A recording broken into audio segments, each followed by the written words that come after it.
My name is Mara, and it is a pleasure to be here with you this evening.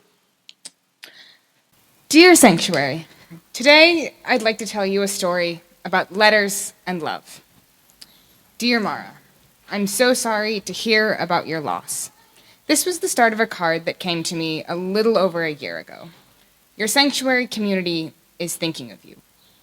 My Sanctuary community?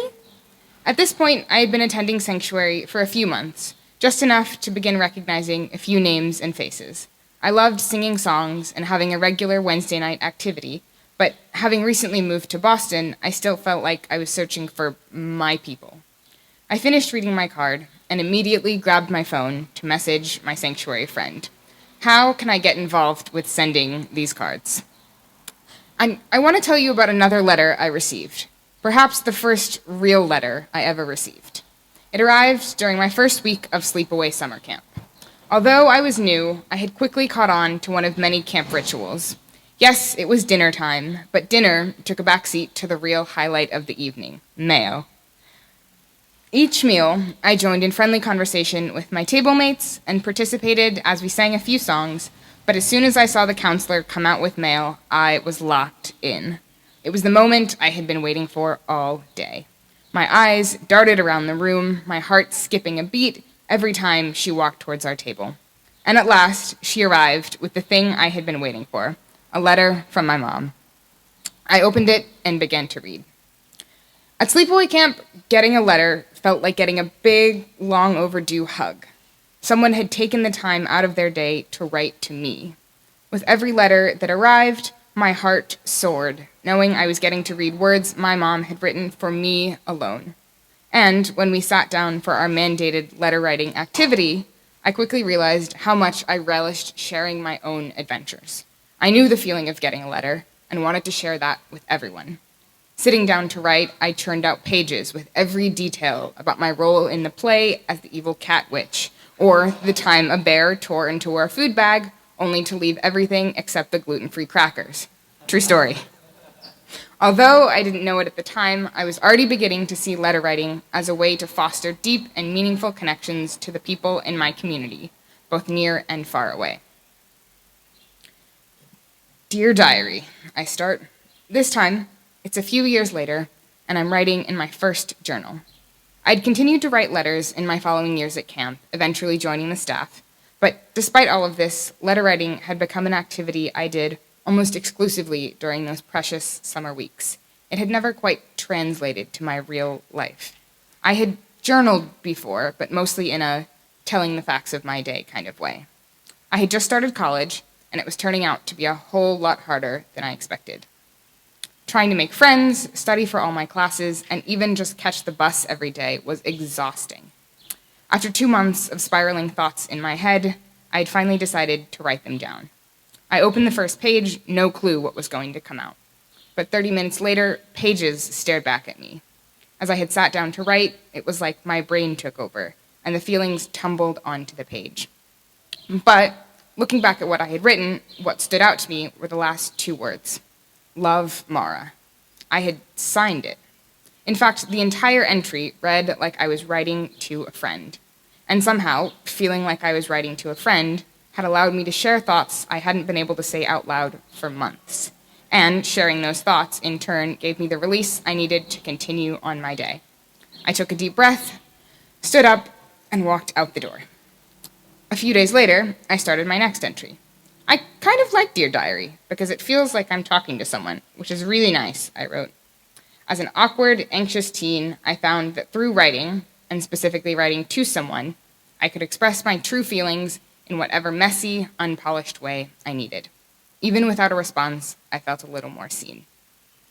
As I continued to journal on a more regular basis, Dear Diary became Dear Friend, with a brief dip into Dear Void, occasionally Dear Specific Friend, and even sometimes Dear Future Mara. This one was important because it asked the question, what do I want to remember from today? Sometimes I just write to the universe, or whoever my spirit calls to at that moment. These days, I often just start an entry with, hello, leaving it up to interpretation. I've never envisioned the other side or tried to write back to present me from the void, but what's important is that I'm writing to someone, anyone. When I moved to Massachusetts and felt more isolated than ever, writing to a friend made me feel both validated and a little less alone. And when I got invited to my first party, I was elated to tell future Mara all about it.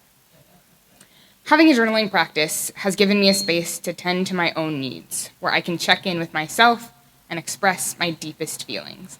And in turn, by having that space, I can be more present and am better able to care for the people in my community.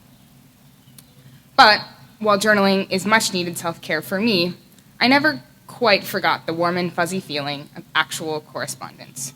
The knowledge that someone took time out of their day to write words meant only for me. And by writing back, I could create that experience for someone else. As author David Nichols puts it, I loved the idea that you can put marks on a page, send it off, and 2 days later, someone laughs somewhere else in the world.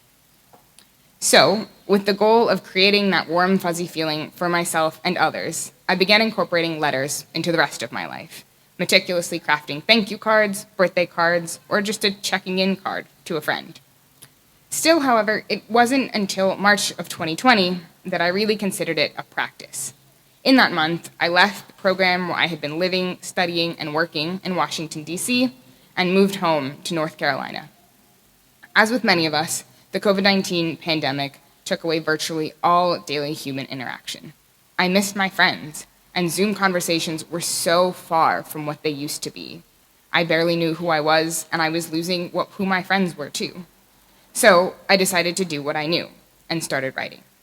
I wrote at least one letter a day to my coworkers, family, and friends. And instead of a, hey, how's it going text, I didn't shy away from the personal questions. I'm struggling, I wrote. It's hard, and it's lonely, and I miss you. I detailed my pandemic hobby identity crisis and asked them the same questions. How were they really doing? What was bringing them joy? Now, I can't sit here and tell you it solved everything, but in the way letters have always been able to do, writing to friends allowed me to process my own frustrations and gratitudes while simultaneously feeling connected to the people the furthest away. The responses I got renewed connections I once thought may have been lost forever, and some of those people are my closest pen pals to this day. And even when I didn't get a response, knowing I had reached out to let a friend know I was thinking of them was enough for me.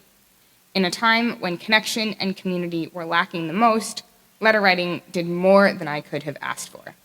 In the way that I had begun to learn at camp, I immediately knew that letter writing was my way to stay in touch and maintain the connection to my community, even in the most isolated times.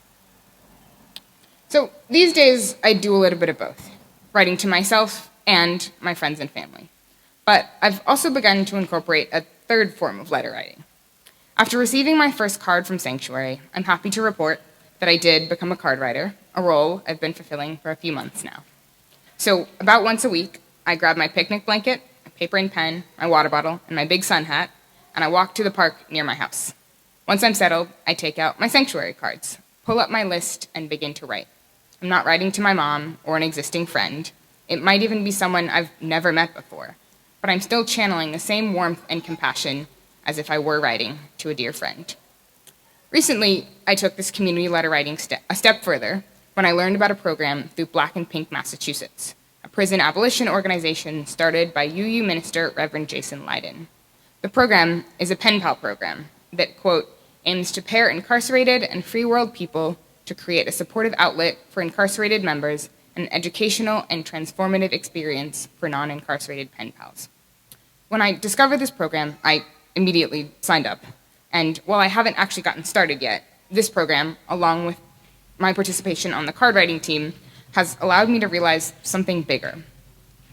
For as long as I've known about social justice and community organizing, I've been trying to figure out my role, how I fit into my community. I've tried all sorts of things in an effort to figure out how I show up, a term I use to describe being physically or mentally present for someone, or yourself.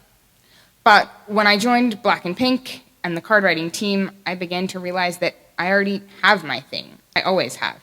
It's been there all along. I just had to connect the dots. Writing letters is how I show up for myself, my friends and family, and my wider community. Because as much as letter writing can help me sustain my existing relationships, It's also a way of building and fostering community for others, even those you haven't met yet. One of my core beliefs is that as human beings, we share the responsibility of showing up for ourselves and others. It matters that each one of us feels cared for, feels safe, and feels loved, because we are. And while figuring out how to show up can seem daunting, the secret that I've learned on my journey is that we're already doing it. Each one of us has ways that we show up every day. For some of us, showing up means cooking food and sharing meals with people. For others, it's picking up a friend from the airport. And for others still, showing up can be quite literal, simply being there to hold space for a friend in need. It doesn't have to be a grand gesture. Often it's just what feels most natural to you. And it won't always stay the same. I'm incredibly grateful to have letters as my way to show up in community right now, but I know that this practice will change over time based on my needs and the needs of my community. So, no matter what showing up looks for you right now, keep doing it. You're doing great. So today, when I get home, I'm going to write a letter to my mom. I saw her last week, but it's been a whole week of existing since then. When I'm done, I will carefully seal the letter, write out the address in my neatest handwriting, and add my personal finishing touch, a wax seal of a sunflower. As I walk the 2 blocks to the nearest mailbox, I'll go through another ritual of mine, my gratitude practice. Today, I'm grateful for sanctuary, for journaling, for Camp Silo, for nice, fancy pens, for friends to write to, both known and unknown, for finding my way to show up, and of course, for letters. Thanks for listening. Sincerely, Mara.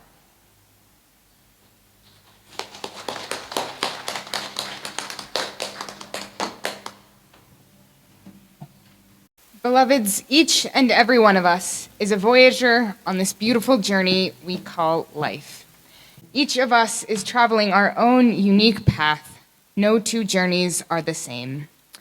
And as we travel on this path, we are each called to bear witness to joy and sorrow, pain and healing. We must first do this for ourselves, for only by tending to our own needs will we be able to most effectively care for others. And, dear friends, we must do this for each other, for our deep friends and ones we have yet to meet. So, as you leave this space, I challenge you to think kindly and carefully about how you show up for yourself and others. And take good care to make space for these practices today, this week, and as you go forward from this sacred space. Amen.